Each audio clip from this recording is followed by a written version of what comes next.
goes back to the threat, the vulnerabilities I've seen. What's the total risk to the business? How do I mitigate that risk? And that, again, in our industry, unfortunately, is going to be dollars, right? So what is my total return on investment? When do I break even? Do I break even? By implementing this, can I lower guard force staffing inside my area? Because you and I both understand the most expensive part of security is the human part. And rightfully so. Can I use technology, leverage technology to reduce that guard staffing?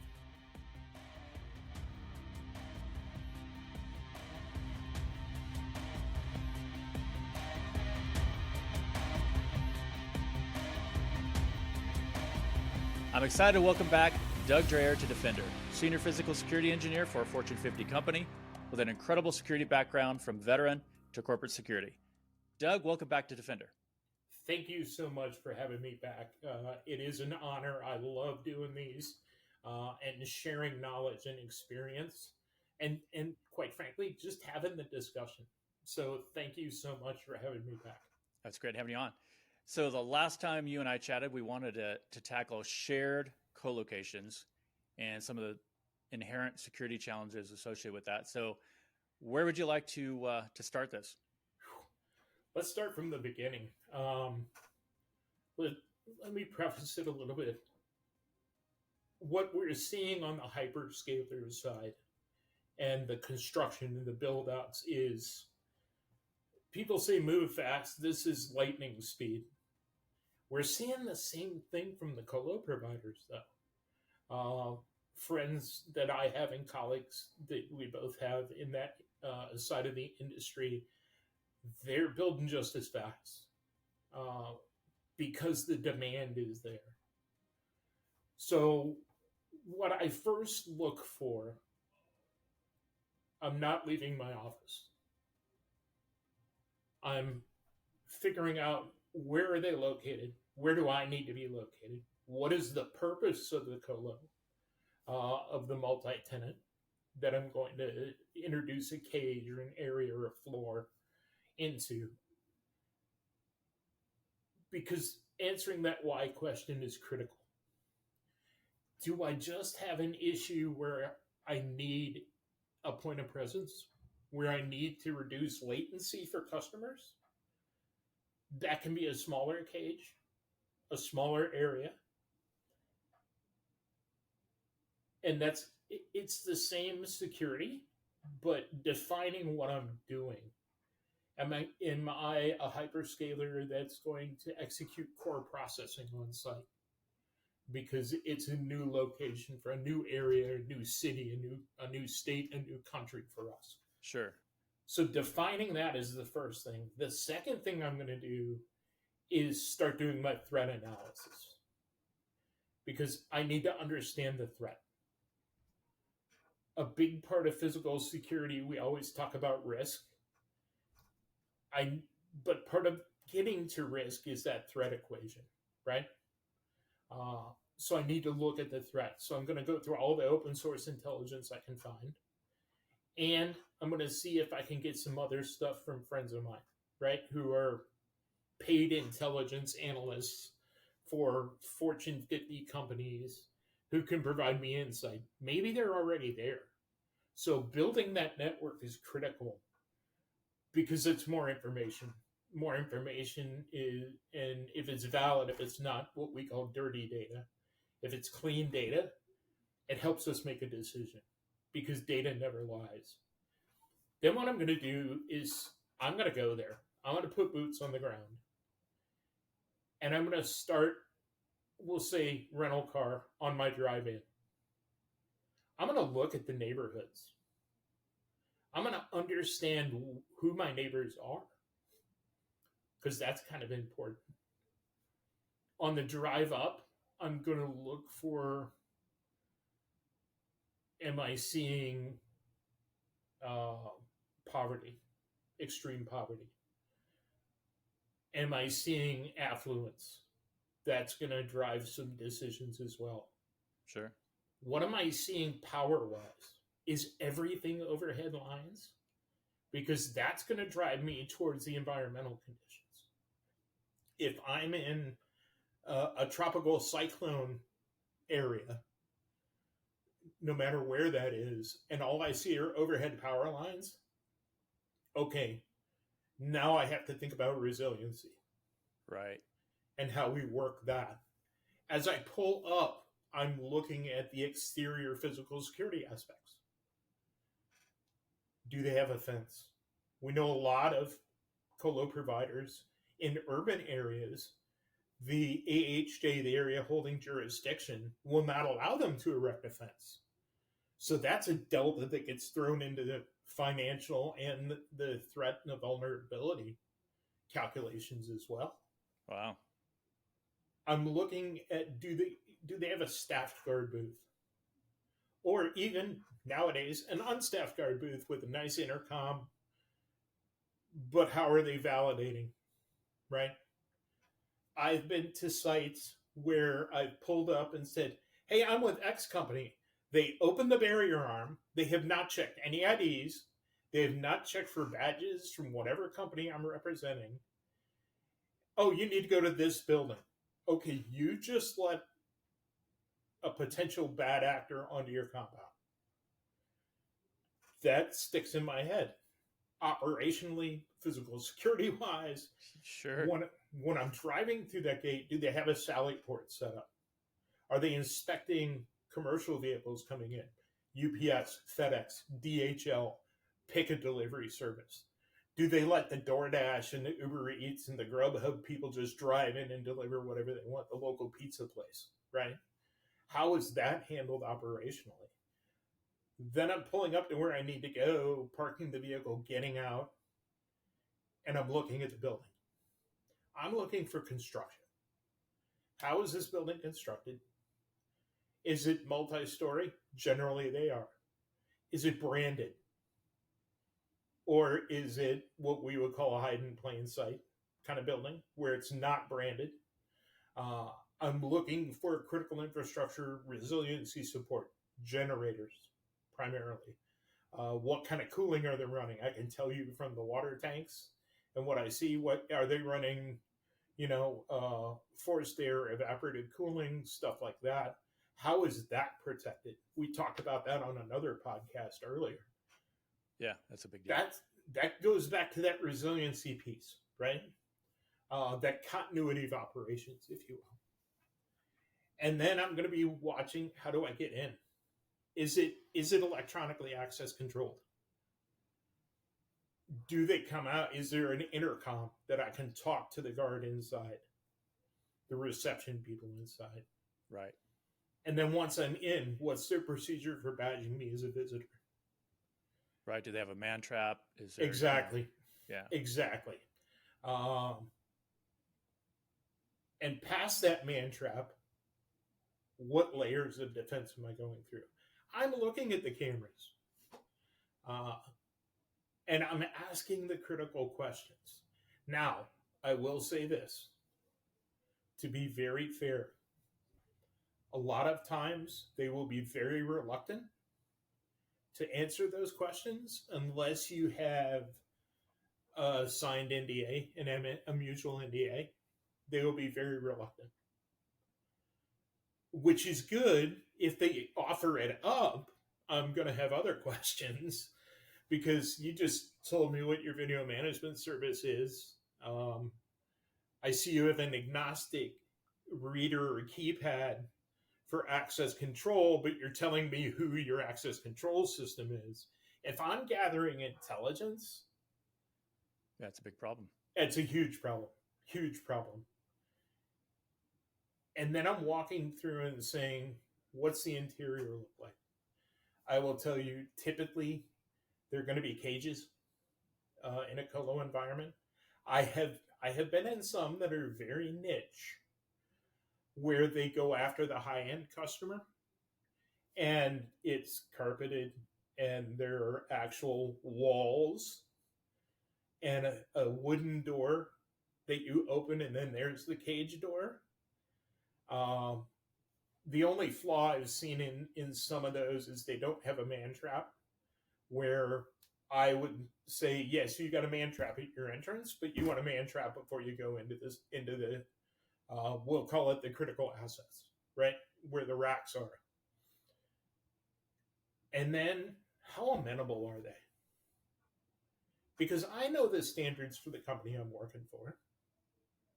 I either know them inherently or they've given them to me. And I'm not a big fan of checklists, but it's kind of a checklist thing. Uh, Checklists are handy. They're great reminders, especially if it's a larger site where you're looking at 2 or 3 in a day. It's a good reminder. How amenable are they? Number one, with information, like I said before. I know it's a multi-tenant location. We'll cover multi-tenant first. It's the most common. Sure.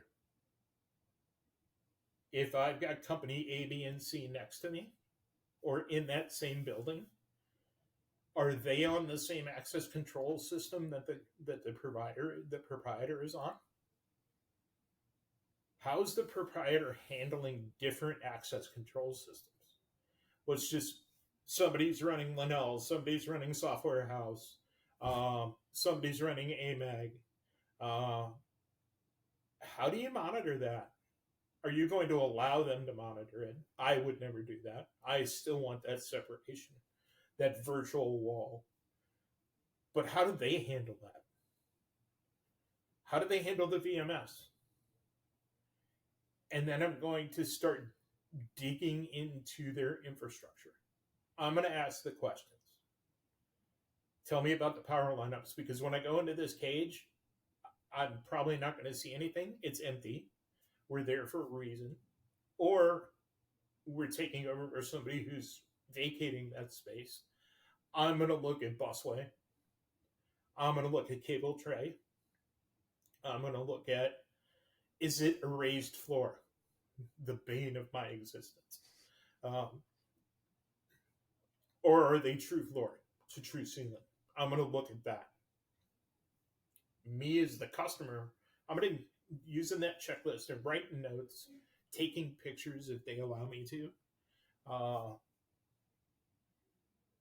And, what cooling are you? What redundancy do you have? I see that you've got an alpha power lineup coming in. And I see generators outside. What is your ATS? Do you have a house UPS? What are the lag times between? Also, do you have a B lineup? Do you have a separate shore power source that's coming in? So you have built-in redundancies. Right. That's the basics, and then we're going to talk operational. I mean, that's really what they're providing, right? Is sort of a level of redundancy, and yes, all these things should be added in there. So I'm sure there's a huge difference between newer data centers that are going up versus older ones. You mentioned, floors are a huge one. So what are some of the building blocks? And you're going in there and you're looking at an assessment of what they have. So are you creating your own footprint basically inside of there, outside obviously of cameras, and there's certain things I'm sure that aren't, but within your cage you could have those assets, right?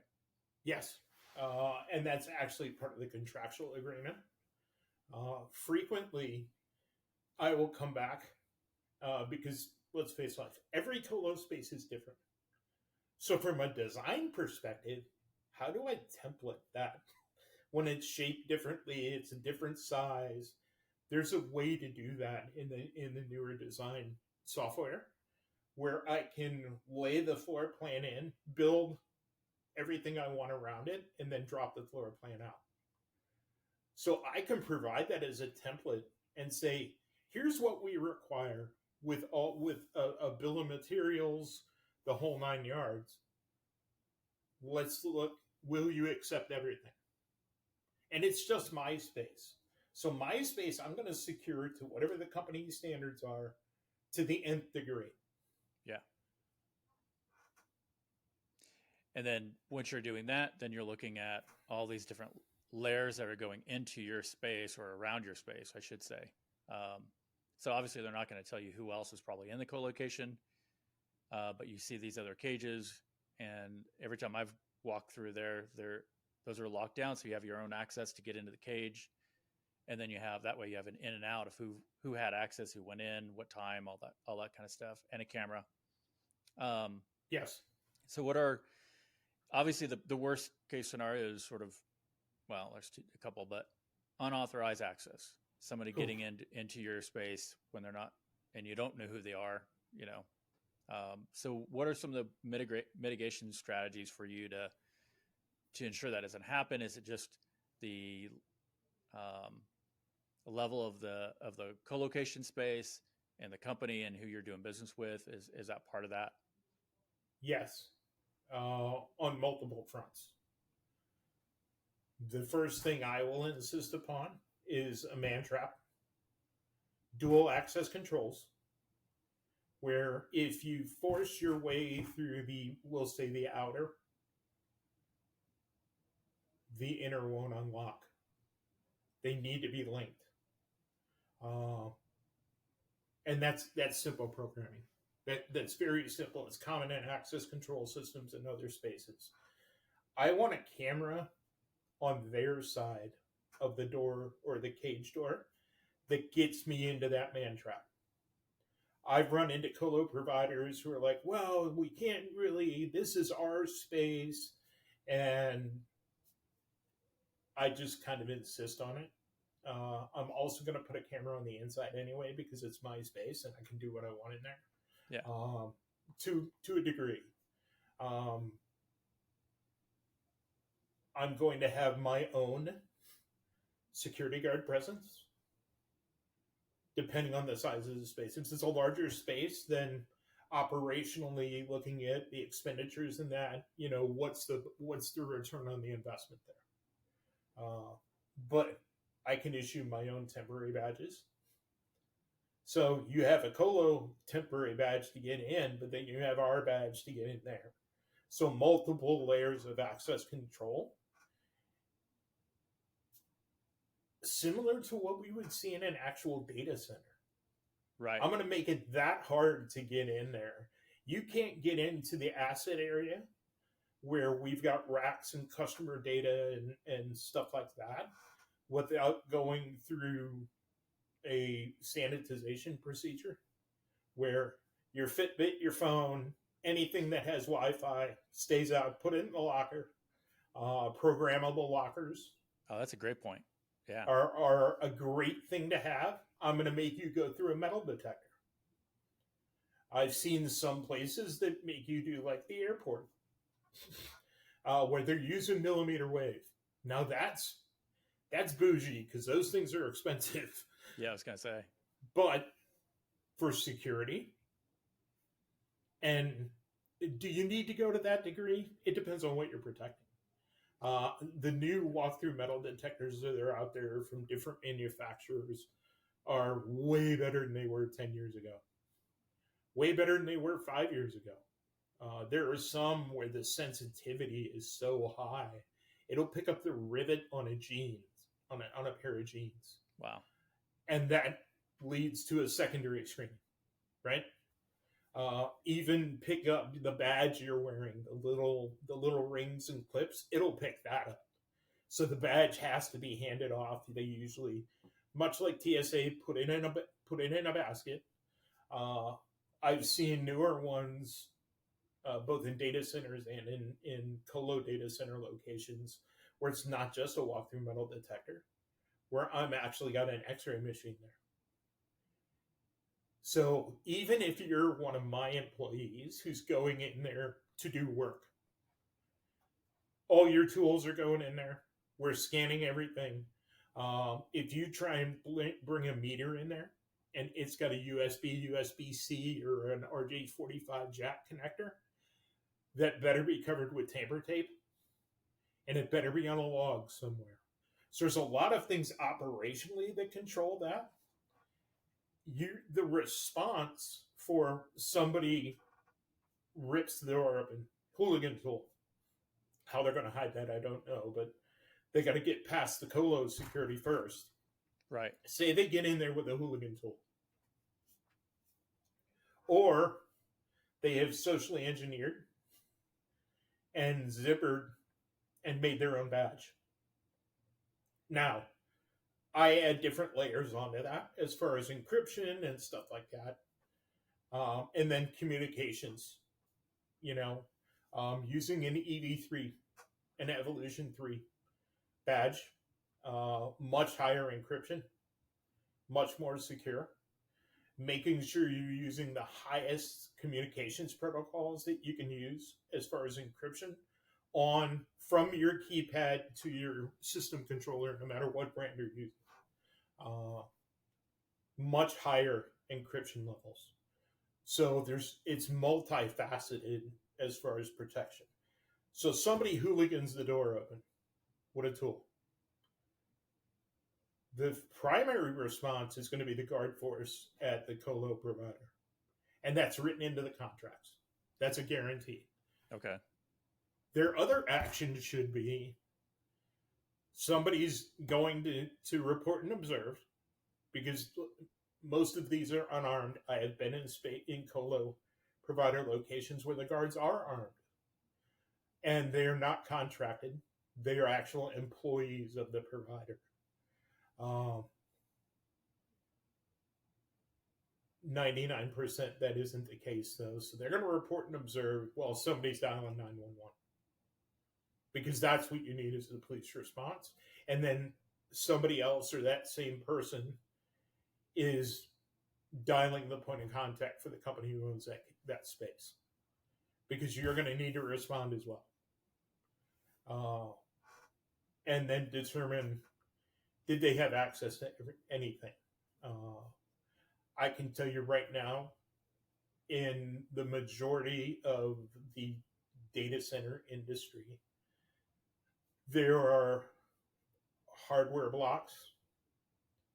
There are alarms that'll go off if you try and plug anything into a server.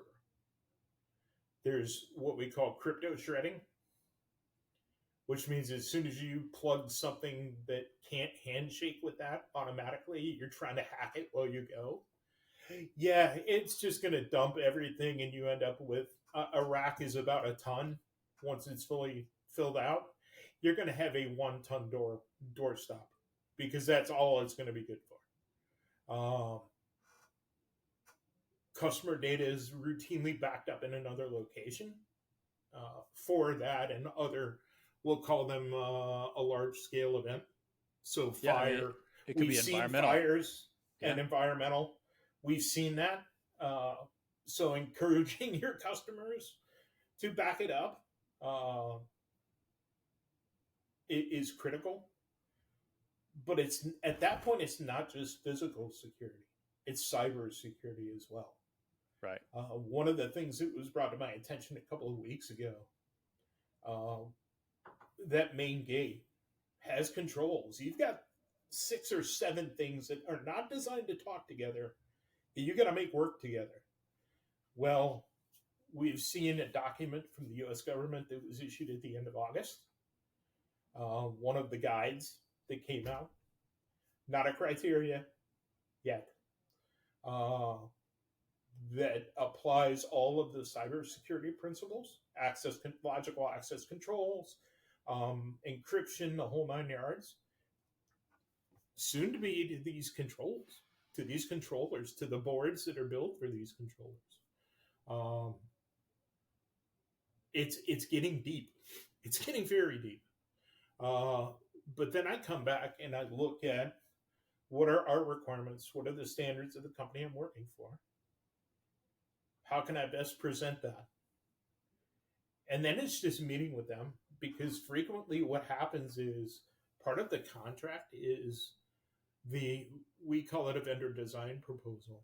So the proprietor of that colo is the one who's going to hire the general contractor and the subs, and they're going to build what we design. So I want to see their vendor design proposal as part of the back and forth, right? Yeah, I was going to ask you about that, just in terms of this could be any company, but Yeah. you go into a co-location and you're going to have contractors doing work most Yeah. likely for you. So then you have the insider threat aspect of that.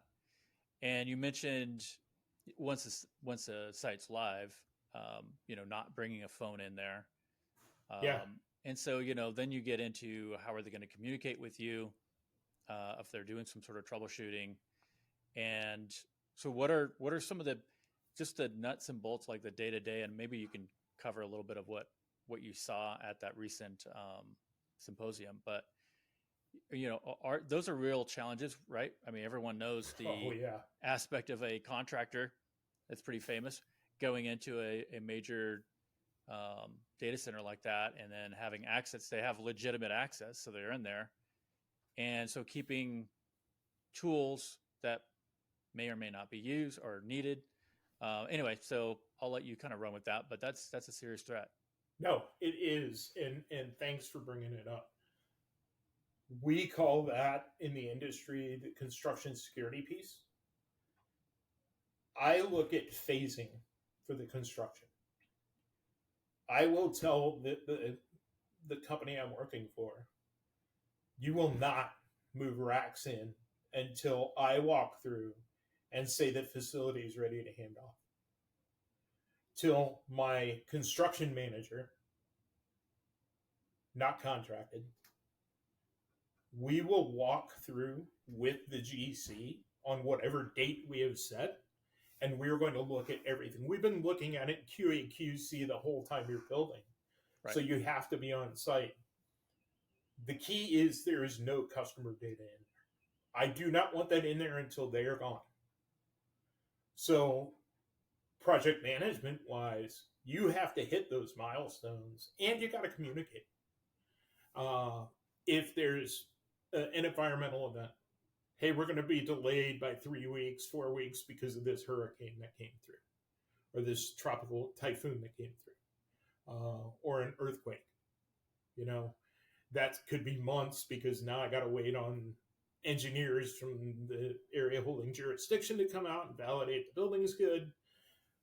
Those kinds of things in your phasing plan for construction are super important. I encourage people to use some kind of software in your construction management that can be accessed from both sides. So there's a secure side of it for the company, and then there's a less secure side for the contractor, so you can collaborate. There's plenty of them out there. I've used quite a few of them. They're getting better, just like all software is. It's getting more intuitive on the user experience side. And we're seeing general contractors now who insist on using it, which we never would have before. I mean, those were the paper and pen teams, you know what I mean? In the construction trailer and file after file after file. Now we're seeing, they have files. They have to have paper copies of certain things. But we're seeing a lot more electronic intelligence and bringing in certified project managers from whatever aspect you got certified who understand this and are easy to work with. They're much easier than it was 20 years ago, 30 years ago. It was a nightmare. Now we're seeing true collaborative efforts. When they take on a data center project as a GC, if they're hired by that colo, they probably worked for them before. Sure. They will expect us to come in and say, here's phase 1, here's phase 2, here's phase 3. Phase 4 is when we are done and y'all pick up all your gear and go. I don't have to worry about the tools at that time. I don't have to worry about meters or anything like that. But what I do need to do with the provider, the proprietor of the colo, is the fiber will be there. It's probably going to be service looped in a corner somewhere or in a cable tray. I need to work on a method and means to ensure that insider threat that you mentioned doesn't try and access that fiber. They're not going to get any of my customers' data, but they could access the data and retrieve data from that fiber? Is it dedicated? We have to really look at the infrastructure cabling and how that fiber is protected. Am I leasing an entire floor? It's a true thing. We've seen it. Where is my, what we would call fiber access point? How is that protected? Can I add another layer of security, my expense, because it's going to be a human, to ensure that only authorized people go past that point? How am I going to delineate that point? Am I going to put construction fencing inside? Am I going to do some other means of barrier or barricade to make sure they don't go by that? I've seen, not recently, but I've seen the plywood stanchions to create basically a temporary wall around it with a door that can be padlocked. And unless you're on the access list, old school paper access list, you ain't getting past that door. I've seen that protection level as well. The construction security piece is key. If my client or the company I'm working for, we'll say client, is, say, U.S. government entity, it's going to be a totally different animal. Then it's going to be only U.S. citizens. They have to go through all the steps to prove that they're capable of building this type of location. That's a whole, it's not a government contract. Like I said, it's a vendor provided thing. But at that point, most of the large colo proprietors, the companies that we see out there, they have an entire division dedicated to that. They've already got the general contractors on the list. They know who the bids are going to go out to. They understand the very different building techniques that you have to use when you're building a space like that. But then you go down one step on the ladder, and that's where the hyperscalers are at. Because I'm not going to come in at the standard. I'm going to try and come in above it, because that future proofs my build, right? Absolutely. As we evolve in the security industry, that's going to be critical. You need to future proof it. And by future proof, I mean think ahead, read. What's the new device? What's everybody talking about? How can I employ camera vision? How can I employ AI? We've talked about that extensively before. What's this going to house? And determine your level of protections for that, but future proofing, saying, yeah, but what if we introduce this in the future? Okay, it's going to cost me $5,000 more. That's a great point. Just looking ahead, seeing where things are going, what kind of requirements are coming down. So just staying on top of that, that's a huge piece of the security sphere, and just sort of gathering that intel and understanding that, you know, if this is going to be a requirement next year, why not prepare for it now? Obviously, most people would anyway. But you also kind of mentioned just technology, and you know, we've seen recent hacks, especially for access control, is you know, there's a lot of older technology, unfortunately, still used today, that it's proven that there's some big holes with that. So, you know, what's next? What other things are kind of being hacked? So staying on top of that for sure is really important. No, super important. I'm trying to look up one right now that I sent to my current team that came out of Aspen. And it was, I want to say, not malware, but backdoors built into routers. Oh, wow. And into devices. And there were some big name companies on this list in the physical security world. Ones that shocked me. One of the biggest ones I saw was very shocking. I saw Axis on there. Not to call them out, but they're listed in the report. It's publicly divulgeable. And it's all having to do with the TP link and using botnets. The totally shocking. This has been around. I can tell you that CISA and other U.S. government agencies, and I'm sure government agencies around the world, who are big into the cybersecurity side of the house, are already taking steps or have taken steps. The node count, because it's Chinese provided, it's a botnet, right? Mm-hmm. But it learns. It only does so much, and then it'll jump to the next one, then jump to the next. So it's almost like a VPN, right? It's almost frequency hopping. Wow. The percentage in the United States was 126,000 nodes. That was 47, 48% of the total around the world.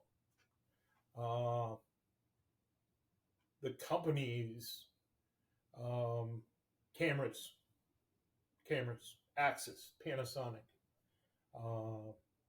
Hikvision, but we all knew that. Yeah. Shenzhen, another Chinese company, we already knew that. The routers, TP links, the Asus RTGT series, if you're using one of those. Total Link, Action T. I'm reading off the screen, sorry. And then NAS devices that a lot of people ignore. But those network devices, another big name, Fujitsu. That's part of future proofing, right? Yeah. That's part of what we've discussed before on the cybersecurity side of AI, and why I'm a big proponent of the large scale encryption. Is you gotta protect your own house. And that's one of those where if you put it in a quad chart is going to be urgent and important. That it's one of those, it's not an emergent thing, but we need to plan for this. This is top priority type stuff, no matter what the long term is. No, that's a great point in terms of just understanding that it can happen to devices. These are hardware devices with firmware or whatever's going on there to take advantage of some sort of gap. And so just keeping up on this stuff, knowing that there's patches are going to be out, because unfortunately, like you're saying, these things are getting smarter where they'll actually avoid VPNs, or they'll avoid virtual servers, knowing that it can't hurt it, and then move on. It can't penetrate because of the firewalls that are involved. So it's pretty interesting how, I mean, I don't know if there's an AI aspect to that. I'm sure there is, but unfortunately they are getting smarter. So we have to get smarter on our side and just make these devices more hardened. And usually that's a step to the hardware vendor. But you just have to really understand that. No, it is. And that goes back to a lot of countries around the world have declared data centers as critical infrastructure, national critical infrastructure. Sure. We have not in the U.S. It's been bandied around for 5-7 years now. But it seems to get bogged down in all the other political garbage. I think we're at the point now, especially with the advent of AI. I just saw one where Microsoft and BlackRock were planning on raising $100 billion with a B dollars. They already have $30 billion. It's going to be invested in large language models, machine learning to develop future AI. What does that look like for us? Right. We've talked about this before. Our encryption schemes need to get way better. I can buy a flipper on Amazon. I can buy a flipper off the street as well. If I know what I'm doing, I can build my own flipper, and I can. We need to. You need to evolve and move to a different card encryption technology. I've seen some out there now that are they are actually operated off of Wi-Fi and can be turned off in the drop of a hat. They actually turn themselves off, so it's like a mini LED screen that stays powered for a month or two. Um, if I walk out of the Wi-Fi that's supposed to be talking to, if I walk out of that range, it goes blank. So I don't have the social engineering. I lessen the social engineering aspect of that, Right. because you can't see. I know whose badge that is. I know whose badge that is. These are companies that are thinking forward, and the one that I saw is using AES 258. About as high as we can go right now, on the commercial side of the house. I'm sure somebody in the U.S. government is working on the 512 or whatever they're going to, call it, or 256 rather. Sorry. We've got, like you said, we have to get better. How do we do that? It doesn't mean I'm beta testing in my facility. No. Phasing in construction also has phasing in future proofing. Anything you bring to me is going into a lab first. Whether it's access control, cameras, a new VMS, I'm going to put that in a lab, and I'm going to twist it, I'm going to bend it, I'm going to try and break it. And then it's going to go low scale. I'm going to say, okay, I've got a point of presence here. I have, X number of cameras there. I have access controls. Can we deploy it there and see what the data tells us? What are the metrics? And then crawl, walk, run, right? Sure. I'm not going to get to that run phase for a full deployment until it's been vetted by every stakeholder within the company itself. Have my cabling people looked at it. Maybe there's a cabling change. Maybe there isn't, but I still want them to say yes. Power requirements. The networking team is critical. Because am I going to add switches? What does that look like? What does my aggregate layer look like opposed to the access layer? Do we have the IPs? If you're talking, with hyperscalers, or not even a hyperscaler, let's scale it down. Am I going to have to create a new subnet? I need to look at that network deployment team and the network engineering team and say, well, what's the time frame for that? Because they have priorities they're working on within the company as well. Right. So all of that goes into the future proofing. And I think it's very important. So that's part of the front end, and then on the back end, you have audits, training. Looking at this stuff again, like you're saying, something does pop up. Well, is that a flaw for this particular system? Yes. So doing that's a huge deal. And then, I guess you were mentioning software has gotten a lot more advanced in terms of, who's going in, who's going out. So that's sort of, I guess, more incident management. Yeah, that's where your camera vision helps. Because it's all electronically logged right now. If you link your cameras to the access control system, very common nowadays. We didn't used to do that. We used to sit in front of a screen for 3-4 hours trying to figure out when it happened.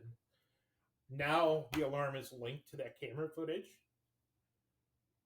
but it's still ex post facto. Right. Can we get to this state where we can identify something nefarious is going on, something out of the ordinary is going on, and we're going to throw an alarm? Yes, we can. We're almost there. Yeah. We have it in some areas, and that would be the AIs. Yeah. How do I deploy that? That has to have an intelligent layer. Yes. But not just intelligent, but it has to be able to do something It has to be independent. able to infer what is going on from what it's seeing on the camera. Right. That's that neural network piece that we have not gotten to that yet. Mr. Data isn't a real thing yet. I'm sure if you ask Brent, he'll tell you that. But that's the next step, right? That is the next step, where these systems are so smart that they can actually do something instead of just sit there and then report back what happened. So it's sort of the mitigation part of that. It's funny you mentioned that, because that is sort of where this is going, and I'm looking at some folks that are pushing that direction, and I think that's the future. Is that the devices could be so smart that it's not just saying, "Hey, this is happening," which is great. I mean, that's kind of where a lot of things are at, right? Where it's smart enough to say this is happening in real time. That's great, but not just tell me it's happening, but actually be a deterrent, right? Yeah, exactly. Act as a deterrent by proactively being able to identify, hey, something's wrong here. I'm going to throw an alarm because I haven't seen it before. Right. It may be nothing. I would rather respond to an alarm that was nothing than have to do post-incident stuff, because that means something actually occurred and we failed. Right. And it's going to be we failed because we didn't take the appropriate threat into account. We didn't have the right devices. We didn't have the right equipment to protect the customer's data, right? And I guess that gets into vetting vendors to make sure you're not getting a ton of false alarms, though, because that's been a major issue for a long time, right? Especially when we talk about PIDs and things like that. It was just it's like everyone just wound up turning it off. So now we're at another level, I think, where that's pretty much no longer the case, at least at the volume. So I think these things are becoming more valuable. Would you agree with that? Like, if we take, and I'd love to know, like, what is, you're talking about a location you do not own, but how, they're almost like a contracted security provider in a way, right? So their fence line, so is can it be climbed? Is it anti-climb? What kind of perimeter intrusion detection systems do they have? And then is that up to your standard? And then what do you do about that? Yeah, it's a great point, and thanks for bringing it up. That's what I call the delta. We have to look at the area holding jurisdiction and the proprietor, right? The vendor that we're looking at leasing this space from. That's where collaboration comes in again. That's where building a network and talking about it comes in. We're on a podcast right now. Zoom, Teams, all of that's a thing. I'm still old school that way. If I'm on site, I'm going to find the security head. Let's go grab a burger. Let's go talk. Maybe the business development manager, who is probably who I'm meeting out there anyway, is amenable to that, because I'm going to ask those questions. Would you guys understand we're in a multi-tenant environment, which means you run everything outside of my cage? If I funded it, would you allow us to improve your perimeter, improve your IDS systems? We will specify that is to whatever VMS you're running, whatever you want, but this is what we're going to ask for. If I fund that, will you be good with that? So it comes down to return on the investment, right? Right. I've only seen one or two cases where they've said no, because as soon as you say you're going to fund it and you're raising the level of their security posture, they're generally all about that. Right. Because it's a win-win. It's another marketing piece for them. It's another sales piece for them. Sure. the gate's the exact same way. I'm looking at what deployable barriers do you have? Do you have a final denial barrier system in if somebody tries to crash this? Are your gates and your barriers crash rated? Are they ASTM certified? Um, we saw at the FBI compound, they had two SUVs. Luckily, it was a 90-degree-ish turn coming in, so a lot of the speed got bled off from that turn. Yeah, they had two that hit that barrier arm at the same time, and they didn't penetrate at all. I think it bent the barrier arm a little. Um, things like that are what I'm looking for, and that's the delta piece where I'm going to come in and I'm not going to tell them what the company standards are, whoever I'm working for, because I'm probably under an NDA not to disclose that. Right. But I'm going to look at their vendor design proposal when it comes in, and I'll be able to do apples to apples then. Figure out what the true delta is, and then respond back with, we would like to fund X, Y, and Z. Let's make this totally collaborative between the two of us. It's a win-win for everybody. Sure. And I think that we should protect your generators because they're wide open. Your water tanks concern me. You and I have discussed that at length before. How do I protect those to the level I need to protect them to? Are you in one of those areas where you need a water treatment building? Not industrial wastewater. I certainly want to make sure that's been protected by the proprietor as well, if they have that. But a reverse osmosis, because if you're using evaporative cooling, you still have to process the water because it's not clean enough to go through those systems. It's not, we'll see, pristine enough to go through those systems until it goes through the reverse osmosis process. How are we protecting that? That critical infrastructure protection becomes very, very important.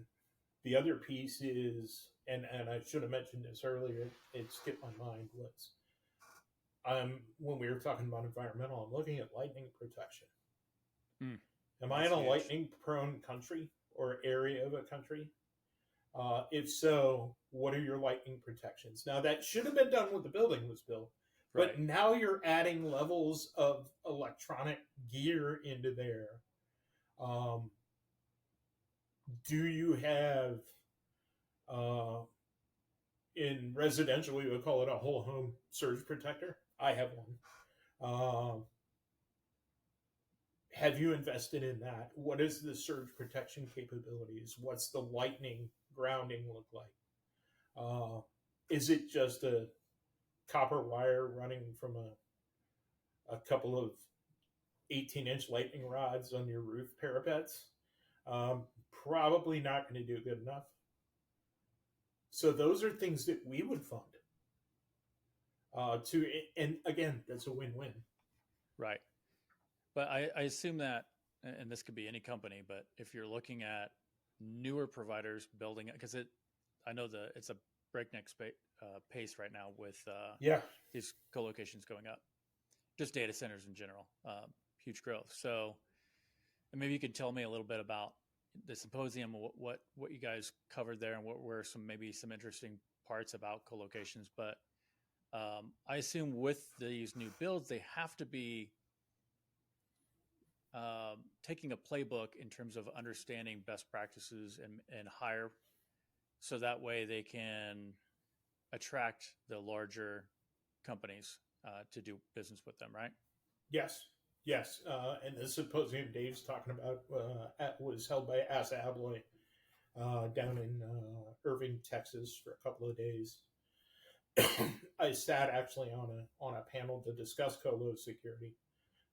And we touched on pretty much everything you and I have touched on. Everything from what would be a capital expenditure to an operational expenditure, right?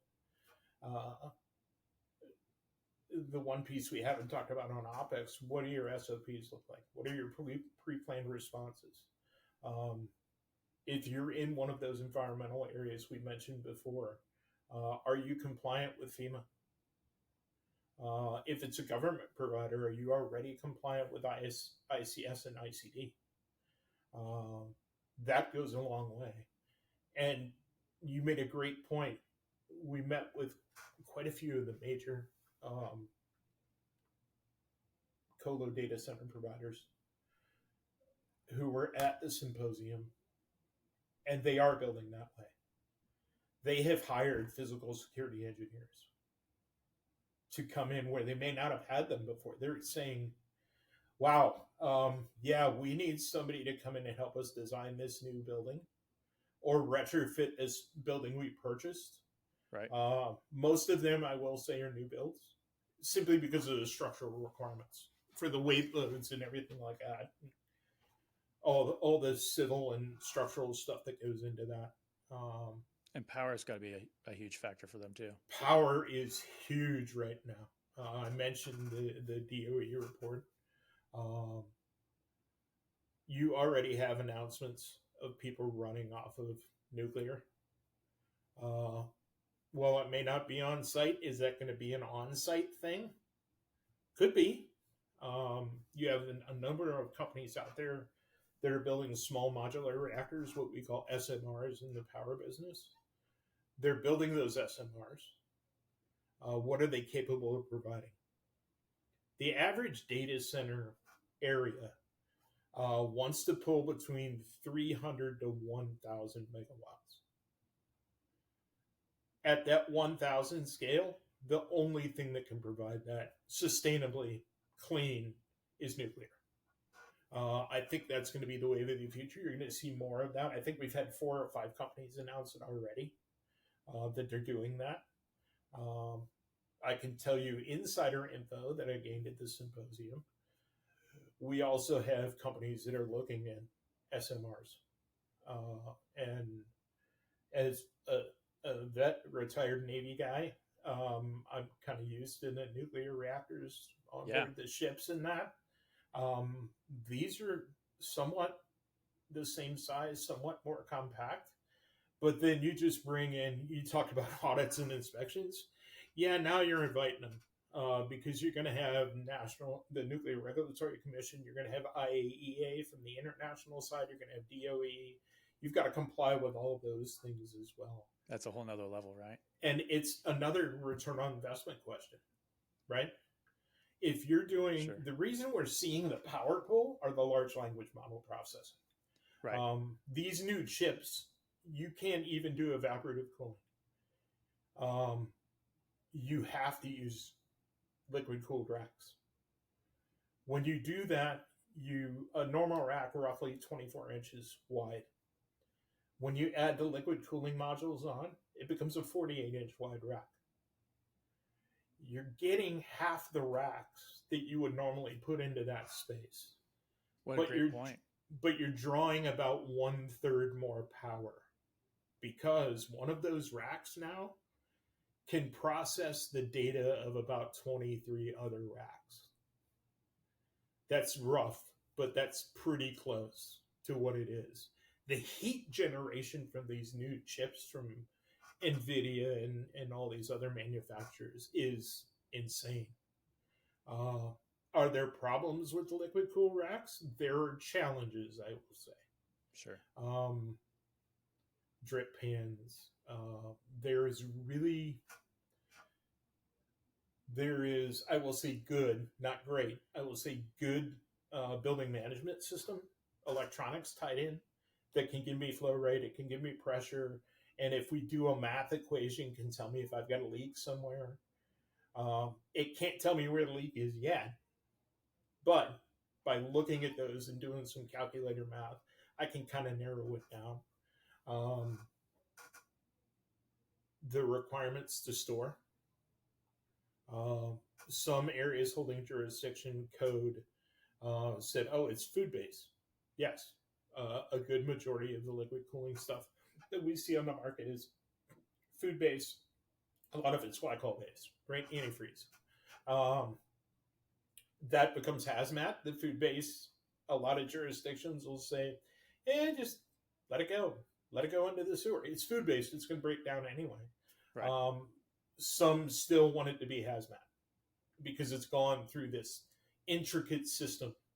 Uh, that affects the physical security pieces as well, because my template for how I want this built is I may have camera views that I can't get now, so I need to move my cameras on the design. So that becomes a whole another animal. Because the racks, they can't set one right next to each other like you see on the TV. Right. Under the blue light that never exists. I've never seen a blue lit area. They're kind of offset.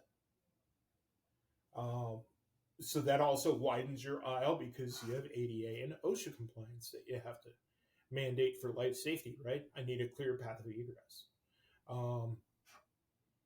These are all things that now come into play, and then we deal with. Those are gigantic. So just fewer racks, and but way more power. Way more power. Yeah. So and you're drawing and faster racks. Yeah. Because that's going to be interesting, especially the nuclear idea for that. So, and what's funny, Navy, they've been using nuclear successfully. It was sort of a different type. So hopefully the newer tech is being implemented, and that'll make nuclear power a winner for sure. The Ford's got probably the latest that's out there. Actually, I'd say the New Jersey. She just got launched. And just got commissioned at Naval Weapons Station Earl. Shout out to the brothers and sisters there. I was the security director there for a while, so nice. That probably has the latest for right now. In that side of the industry, things can change in a day. Where, hey, this new gizmo came out and it solves problems A, B, and C. But they go through the phasing just like we do. So I'm anxious to see some of these companies that are getting ready to test their SMRs.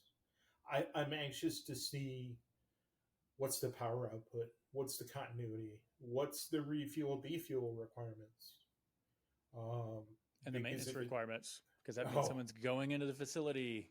Again, you have that contractor going in and out, and then liquid cooling, I'm sure. Same thing. Yeah. The exact same thing, man.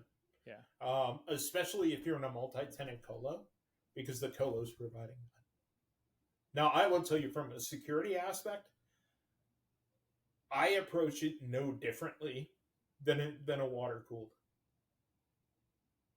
I would insist on the same security requirements. It's just a different type of cooling.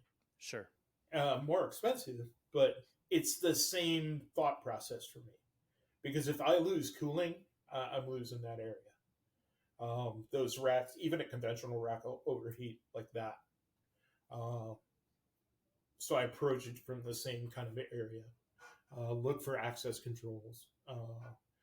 That's a new one that I'm hoping to see. I'll be at GSX next week. That's right. How are we securing the panels now? Are we still mechanical? Have we evolved into badge readers to open that? Are we using two-person verification on some of the more critical panels?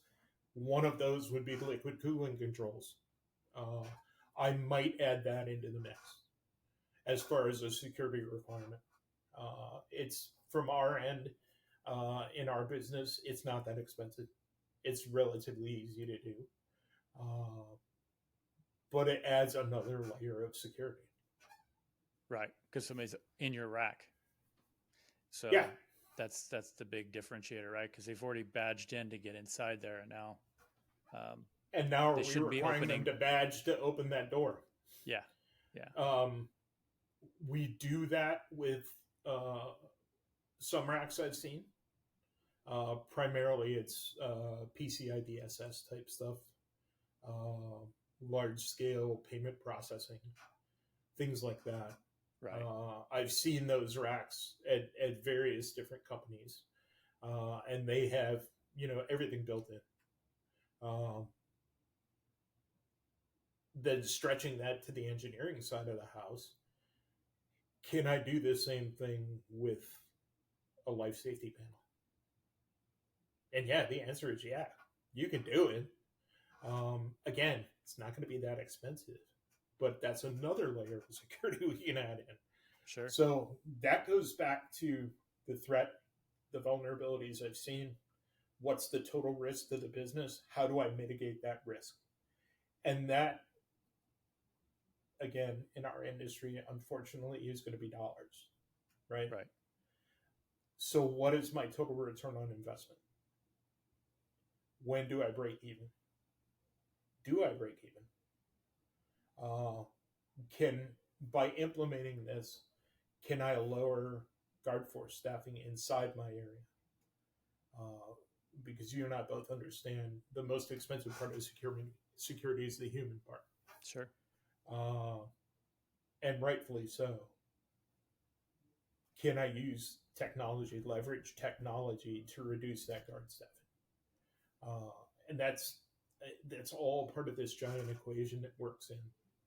Right. And that goes back to intelligent systems that are able to augment or lessen the requirements for a lot of guards, right? Yes. Yes. So and that's Yes. definitely the direction things are going.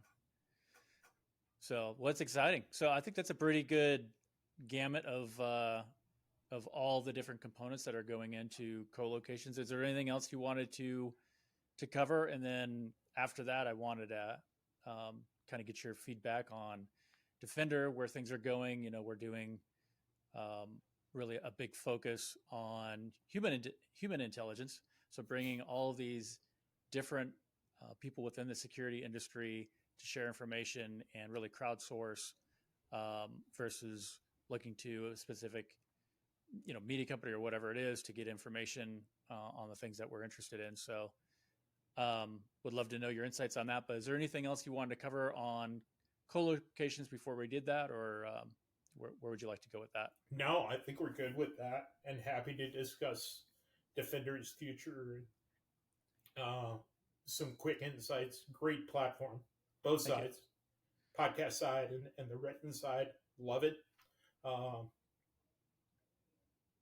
During my commute, we've talked about this before. I listen to podcasts, so I've listened to most of them.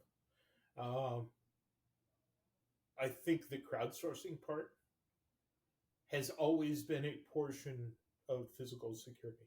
The word of mouth has always been a portion of physical security. Leveraging that with all the different expertise that you've already brought onto the Defender platform is a brilliant mental model. And I think is going to be successful. I'm happy to have been a part of it so far. I would love to be a part in the future to get the word out that this is out there for people. Get somebody else's perspective. Look, we're not always going to agree on everything. That's right. A given, but that's healthy, right? Well, it's like the party, right? No one wants to be the first couple people in there. So it's like getting everybody in and involved and engaged is always a big thing. But like I've always said, I'm just sort of a coordinator, and you are the defenders. You are bringing your skill set and sharing that out. All the people within the physical security industry are just a unique personal, right? So there are people that care and they're protectors, and they're people that want to defend others and do some really great work, and that's really a unique thing. And so I think the potential is immense if more and more people get involved in that, and try to make it as frictionless as possible. Is the goal, right? Yeah, and it's already there. We just got to get more people involved. Happy to help you on the human intelligence side. One thing that just triggered in my brain that I do on an assessment, especially now, is I look at the SEPTED piece. How do we do crime prevention through environmental design? How's that proprietor doing it? Do I have natural or surveillance paths? Or is my view blocked? If I don't have, you mentioned this, if I don't have an anti-scale fence, do I have what we call aggressive plants that kind of deter people Oh, look at the thorns on that thing. I'm not going anywhere near that thing. Or Right. those are nettles and they stick to people, like into the skin. Uh, Things like that are something that I would bring in. Another, when you said the human intelligence piece, it just triggered that for me because I think one of the another thing that we could bring into this are those different avenues of physical security. And I know you've been a great proponent of that so far, bringing everybody in because physical security isn't in its own realm anymore. It's kind of a hub and spoke design where I have different stakeholders in different areas of expertise that combine into this thing that we call physical security. Uh, yeah, I think this is a fantastic platform, and I'm happy to be part of it. Well, really appreciate that. And like I said, I'm the coordinator. That's it. So I love hearing all of these different insights, and it's an incredible thing. So if there's anything else that we could do, just let me know. If I think we'll be probably getting this podcast ready for everybody, and probably, unfortunately, probably be out around GSX. But maybe when people are in flight, they'll have something to listen to while they're commuting back home. Oh, that'd be fantastic, fantastic. Awesome. Well, thanks for jumping on. I really appreciate carving off time. I know it's a lot to pull away, so I really appreciate your time, Doug. No, I appreciate you guys as well. Absolutely. All right. Well, thanks for coming on. And if you're not already subscribed, subscribe to Defender. We have a lot more coming, and we look forward to hearing from you.